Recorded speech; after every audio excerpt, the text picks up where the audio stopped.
Hey everyone, thank you for joining me. I am Dave Brown and this is the New Populist. If you're new to the channel, please like and subscribe. Now we are over 7 months into this Russia-Ukraine conflict, and the West has poured in tens of billions of dollars, all these different weapons, and Russia has responded by getting drones from Iran, artillery rounds from North Korea, and we're watching this slow escalation. And we're so focused on things happening day by day. Did Ukraine take this village? Is Russia retreating? That I don't think we're paying enough attention to how this conflict comes to an end. Because there's an outside chance that there could be some sort of direct confrontation between NATO and Russia that could perhaps be nuclear. Now, some people think that's crazy, but one thing I've learned over these last 6 years is you can never say never. Things have happened that I never thought possible, but then they did happen. I sat there scratching my head going, well, I guess I better be a little more cynical in the future because things are changing so fast and we have so many maniacs in control that anything is possible. So what I did was come up with a list of 4 ways that this conflict comes to an end. I came up with 4. Perhaps you can think of a 5th or a 6th scenario. If you do, leave it in the comments. And for each scenario, I gave a percentage next to it. So let's start. First, Russia completes all of its objectives. It has these 4 regions in southern Ukraine under its complete control. The Ukrainian military is destroyed, or at least pushed back to the point where it no longer wants to fight. And Ukraine agrees to a peace arrangement. The war ends, and that's it. Could that happen? Well, it's possible. I think the one wrinkle for me is, will the United States accept that conclusion? Because we all pretend that Ukraine is in charge, but really the United States is the one calling the shots. If we're going to give you, $80 billion in weapons, we're going to have a say in what you do. And certainly the United States would have to be okay with that scenario.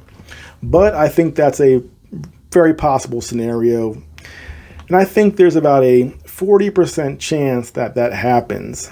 But if that does, this kind of establishes Putin's idea of a new multipolar world, one where the United States is no longer the sole superpower that calls all the shots, and one where Russia and China move on up, and again, a multipolar world. Will the U.S. accept that? I don't know, but that is a possibility, and I think a 40% chance that that happens. Now, what is the second scenario? Well, Russia pushes Ukraine out of those 4 new regions, but the Ukrainians never surrender, and there is a permanent state of war along those borders. Now, could that happen? I think it's possible because the United States said that our goal is to bleed Russia, Rand Corporation. Our strategy is to destabilize them. And if there was a permanent state of war in Russia on that border with Ukraine, I think the United States would be okay with that. And the Ukrainians have said that they will fight to the last Ukrainian. And for the people in the think tanks in Washington, D.C. and Northern Virginia, they don't care. The Ukrainians are cannon fodder. If it's 100,000, 200,000, as long as Russia is inconvenienced, we're okay with that. So I think that is a possible scenario, and I think there's perhaps a 30% chance that happens. Now, what is the third scenario? Well, this is one where neither side really gains an upper hand. It's going back and forth, kind of like right now, where Ukraine is kind of pushing into certain regions and the Russians are retreating. And because there's no side coming out on top, there's escalation. Russia gets more desperate. Then Ukraine gets more desperate. It keeps escalating.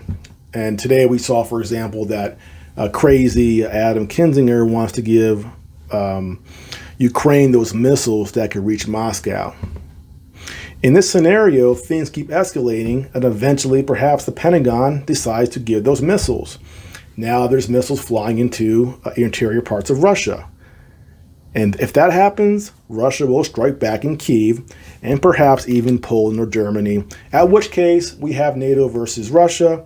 That's that confrontation that could become nuclear, and that's the worst case scenario.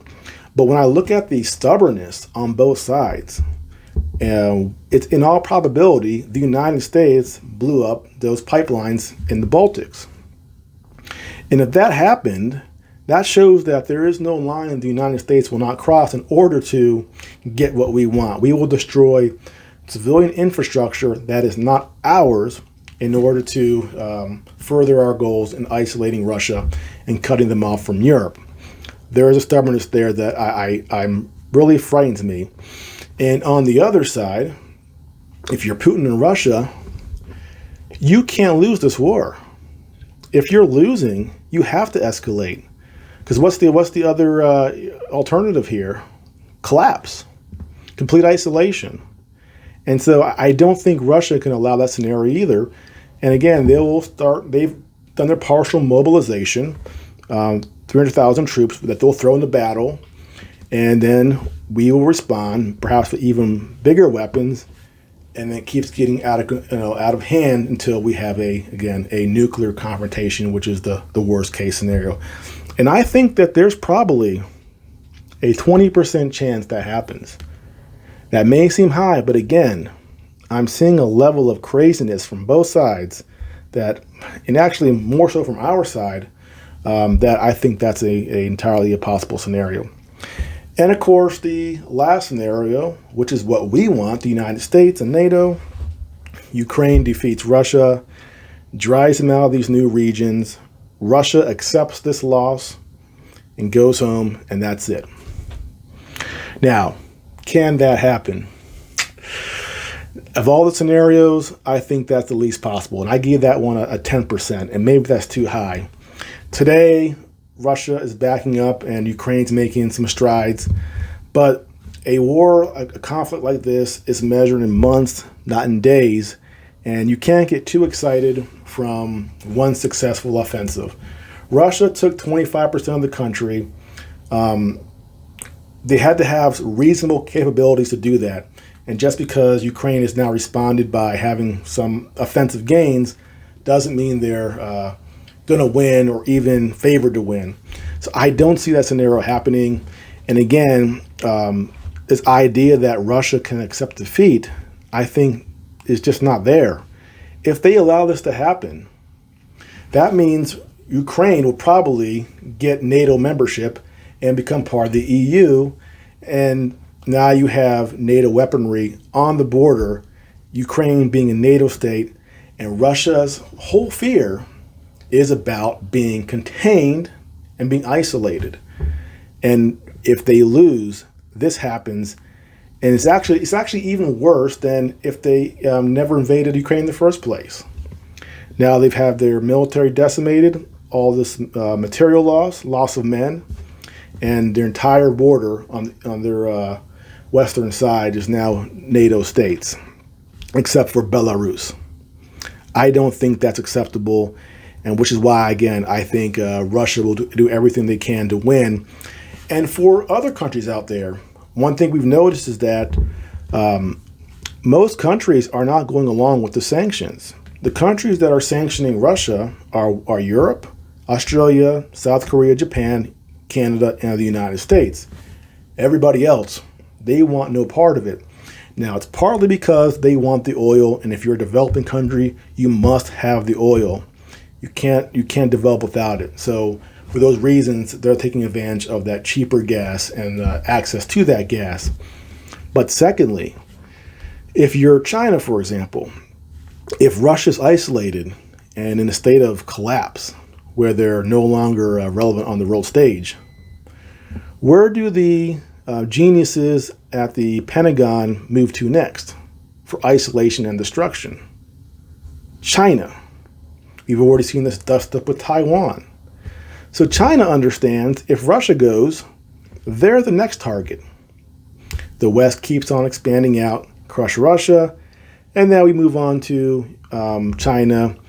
We start, flapping with, about Taiwan, and so if you're China, you don't want Russia to lose this either. Which again is why they are now cooperating with China militarily, as well as India. The rest of the world doesn't want Russia to lose this conflict. It's just the West. And so for that reason, the idea that Russia can A, lose, B, that Ukraine could have the military capability to beat them, I just don't see. So I give that scenario about a 10%. And so those are my 4 scenarios. Again, if you have another one, leave that scenario in the comments, but that's what I see. Again, 40%, Russia wins, we all go home.